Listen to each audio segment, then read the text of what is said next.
एक घने जंगल में हिरणों का एक बड़ा झुंड रहता था। उनका राजा एक बुद्धिमान बूढ़ा हिरण था जिसको सब प्यार और सम्मान करते थे। उसने कई सालों तक राज किया था, हमेशा अपने झुंड की रक्षा करता था। बूढ़े राजा के दो बेटे थे, लक्कन और काल। बड़ा बेटा लक्कन अपनी सोचने समझने वाली प्रकृति के लिए जाना जाता था, हमेशा ध्यान से देखता और सीखता रहता था। दूसरी ओर काल अधीर था और अक्सर बिना सोचे समझे काम करता था। बूढ़े हिरण राजा को पता था कि उसके नेता के रूप में दिन खत्म हो रहे हैं। वह यह सुनिश्चित करना चाहता था कि उसका झुंड सुरक्षित रहे। हर साल हिरण जंगल के दूसरी तरफ एक हरी भरी पहाड़ी पर चले जाते थे।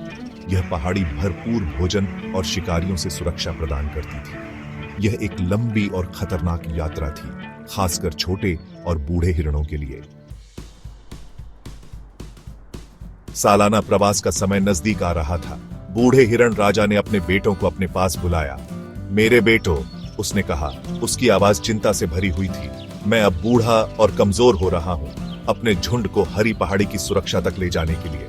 उसने अपने बेटों की तरफ देखा, उसकी आंखें जिम्मेदारी के बोझ को दर्शा रही थीं। इस साल तुम दोनों को कार्यभार संभालना होगा। लक्कन ने अपने पिता के शब्दों को ध्यान से सुना, समझते हुए सिर हिलाया। हालांकि काल बेसब्री से हिलता डुलता रहा, यात्रा पर निकलने के लिए उत्सुक था। बूढ़े राजा ने आगे कहा, याद रखो, यात्रा खतरे से भरी है। तुम्हें सावधान रहना होगा और झुंड को शिकारियों से बचाना होगा। उसकी आवाज दृढ़ थी जब उसने कहा, हमारे झुंड की सुरक्षा तुम दोनों पर निर्भर करती है। काल खुद को साबित करने के लिए उत्सुक था। उसने अपने पिता की सलाह पर ज्यादा ध्यान नहीं दिया। चिंता मत करो पिता, उसने आत्मविश्वास से कहा, मैं अपने समूह को सुरक्षित रूप से हरी पहाड़ी तक ले जाऊंगा। और इसके साथ ही वह सूर्योदय के समय आधे झुंड के साथ चल पड़ा।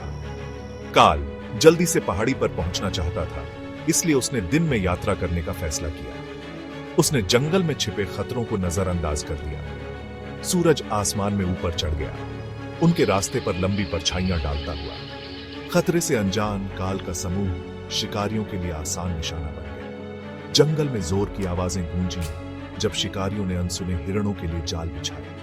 काल के समूह में से कई शिकारियों के जाल में फंस गए। काल ने नुकसान और अराजकता को देखकर अपने पिता की सलाह न मानने का पछतावा महसूस किया। दूसरी ओर लक्कन ने अपने पिता के शब्दों को याद रखा और रात में यात्रा करने का फैसला किया। वह जानता था कि अंधेरा उन्हें शिकारियों से बचाएगा और ठंडी हवा यात्रा को कम थका देने वाली बनाएगी। चांद की हल्की रोशनी में लक्कन ने अपने समूह को सावधानी से जंगल से गुजारा। उसने पेड़ों से छिपे हुए रास्ते चुने, खुले क्षेत्रों से परहेज किया। वह किसी भी खतरे के संकेत को सुनने के लिए बार बार रुकता था, अपने समूह की सुरक्षा सुनिश्चित करता था। यात्रा धीमी और स्थिर थी, लेकिन लक्कन की बुद्धिमत्ता ने उसकी देखरेख में हर हिरण की सुरक्षा सुनिश्चित की। वे परछाइयों की तरह चुपचाप चलते थे, उनके खुर जंगल के फर्श पर मुश्किल से आवाज करते थे। कई दिनों की यात्रा के बाद दोनों भाई और उनके समूह हरी भरी पहाड़ी पर पहुंच गए। काल का झुंड काफी छोटा था, कई हिरण शिकारियों के हाथों खो गए थे।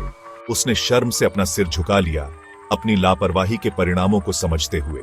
दूसरी ओर लक्कन अपने समूह के हर एक हिरण के साथ सुरक्षित और स्वस्थ वापस लौटा। बूढ़ा हिरण राजा, हालांकि कमजोर था, अपने बेटों को वापस देखकर बहुत खुश हुआ। उसने सुना जब काल ने पछतावे से भरी आवाज में अपनी यात्रा और अपने नुकसान के बारे में बताया। फिर बूढ़ा राजा लक्कन की ओर मुड़ा, उसकी आंखें गर्व से भरी हुई थी। लक्कन, मेरे बेटे, उसने कहा, उसकी आवाज गर्मजोशी से भरी हुई थी। तुमने बड़ी बुद्धिमत्ता और साहस दिखाया है। तुमने वास्तव में हमारे झुंड के नेता के रूप में अपना स्थान अर्जित किया है।